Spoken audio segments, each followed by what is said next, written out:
La journée avait été longue, de celles qui vous laissent épuisé et aspirant au confort de la solitude. Je venais de finir de ranger après le dîner. Le doux ronronnement du lave-vaisselle était le seul bruit dans la maison. La douce lueur de la lampe dans le coin donnait au salon une atmosphère chaleureuse, tandis que je m'installais confortablement dans mon fauteuil préféré avec une tasse de tisane à la camomille. C'était le genre de soirée que j'appréciais, paisible et sans histoire. Mais cette nuit-là allait être tout sauf ordinaire. Un léger coup à la porte brisa le silence, me faisant sursauter. Il était inhabituel de recevoir quelqu'un à cette heure. L'impasse tranquille où j'habitais ne se prêtait pas aux visites nocturnes. Mon cœur s'emballa lorsque je me levai pour aller ouvrir. Un mélange de curiosité et de prudence guidait mes pas.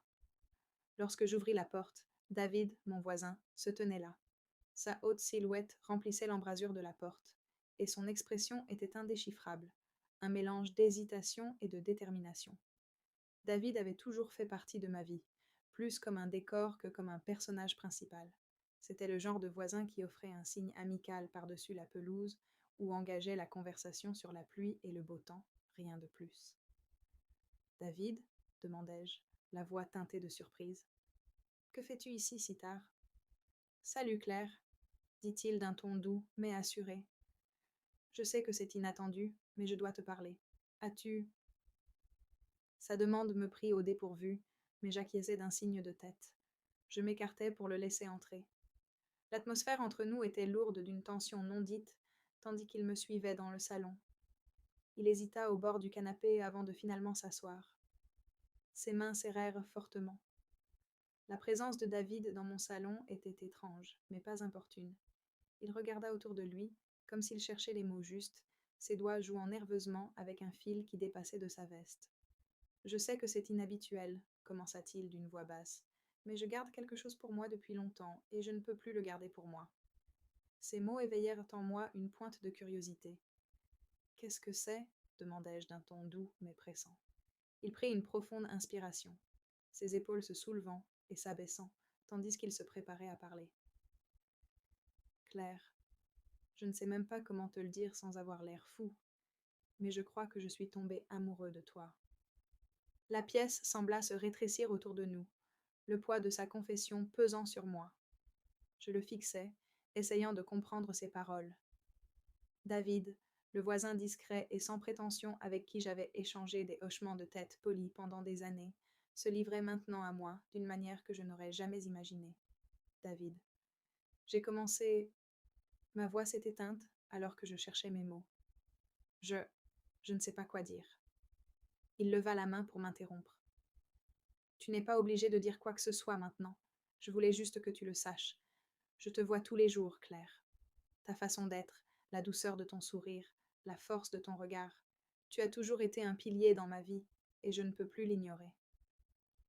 Ces mots étaient bruts, empreints d'une vulnérabilité qui me brisait le cœur. Je voyais la sincérité dans ses yeux, l'espoir mêlé à la peur, tandis qu'il attendait ma réaction. Mais je n'étais pas prête à lui répondre. Pas encore. Les jours qui suivirent, les aveux de David furent un tourbillon d'émotions. Je me suis surprise à repasser notre conversation dans ma tête, à disséquer chaque mot, chaque regard, chaque subtile variation de ton. Une partie de moi était flattée, voire intriguée, par ses aveux. Mais une autre partie de moi hésitait, incertaine de la signification de tout cela. Un soir, alors que j'arrosais mes plantes sur le porche, j'ai remarqué David dans son jardin. Son regard s'attardait sur moi. Nos regards se sont croisés, et il a esquissé un sourire timide. C'est alors que j'ai compris que l'éviter ne me rapprocherait pas de la vérité. Rassemblant mon courage, j'ai posé l'arrosoir et je suis allée dans son jardin. Son visage s'est illuminé de surprise et d'une lueur d'espoir à mon approche. David, ai-je dit-il d'une voix calme mais douce.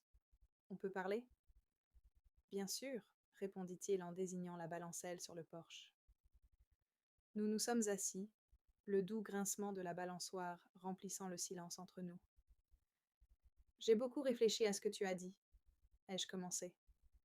Et je ne vais pas te mentir, ça m'a prise au dépourvu. Mais je me suis rendu compte que j'étais peut-être aveugle à quelque chose qui était juste sous mes yeux depuis le début. Ses yeux s'écarquillèrent légèrement. Il se pencha plus près, suspendu à mes lèvres. Tu es un homme bien, David, ai-je poursuivi, et j'aimerais voir où cela pourrait nous mener, mais j'ai besoin d'y aller doucement. Peux-tu être patient avec moi? Son sourire était chaleureux, son soulagement palpable. Claire, j'attendrai aussi longtemps qu'il le faudra. Savoir qu'il y a une chance signifie tout pour moi. Assis là, enveloppé par la fraîcheur de la nuit, j'éprouvais un sentiment de calme que je n'avais pas connu depuis des années. Peut-être était-ce le début de quelque chose de beau, de quelque chose qui valait la peine d'être pris le risque.